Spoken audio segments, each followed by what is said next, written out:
of the Ten Commandments na sa Revelation. Walay sumpay na.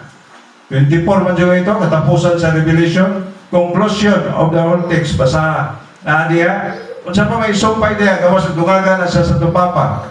Huwag naman. At the right up of John the Baptist, katapusan, instruction sa Ginoo. Katapusan. Sa di pa kumuundang, basa ko doon ang katapusan. Naibayan ng Ten Commandments diya. Tapos ako si Juan, magpasidaan sa tanang nakabati sa mga panagna nga niya niini libruha. Ang magdugang niini, dugangan usab sa Dios ang mga katalagman nga ipahamtan kanila nga iusgutan niini libruha. O ang magkuha sa mga panagna nga niya dinhi paano usab sa Dios bahin niya sa kahoy sa naghatag kinabuhi o ang bahin niya sa balaang syudad nga gihisgutan ini dinhi ini bruha.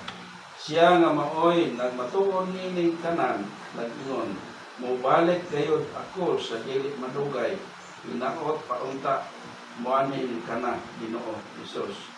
Mainyo unta ang grasya sa Ginoo Hesus. Muna yung conclusion sa ginsulti sa Ginoo nato. Nadiya ang iyang commandment sa katapusan. Mga isuan. Nadiya.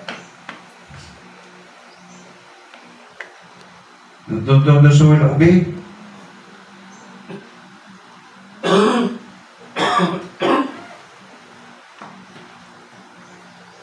Anyway, basahan yung katapusan gikan sa uno at sa katapusan sa the last chapter sa ato ang Revelation. Ano na tamo base diya nga wala na yung sumpay. Unsa man ang commandment gisulta diya ang sugo sa Ginoo. So mugaba pa taglain atong kuan mubalin ta og Domingo na atong for ako 23 years na kung makasabalista niya ako ng putlon anang sa Domingo. So isasayang ato ang panahon nga magpreparar ta anang kalayo. Instead nga kabuhi dayon, of course everybody will die. Then pagkapanahon, then maabot ang panahon nga dili ta maluwas tungod kay wata magtuo sa sugo sa Ginoo. Simple naman tayo. Simple. Nganong lisod-lisod man. Ako nalipog kung anong lisod ko ng tumanon. Di ka magpatay. Lisod ka tumanon, di ka magpatay. Di ka mangawag. Lisod na tumanon. So, mga igsoon, ano na pupunto kaya? Alas 12 naman. Akong hangyo nga basahan pa natin maayo ang Biblia. Let us study more. Ako ang computer sa balay. Pikas o pikas. Just to understand the mystery of the Bible.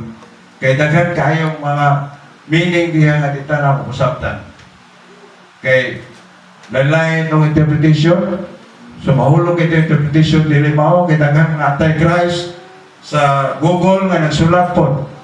This is the Christ. So mabasa ta ato i-digest dito mo to lang bisan kinsa nga right up. I-digest yan. You pray for the Holy Spirit, then you will be guided. Understanding.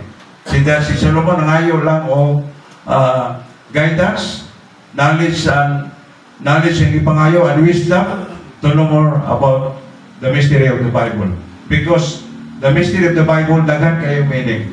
Let the Bible interpret itself. Do not let Google interpret itself.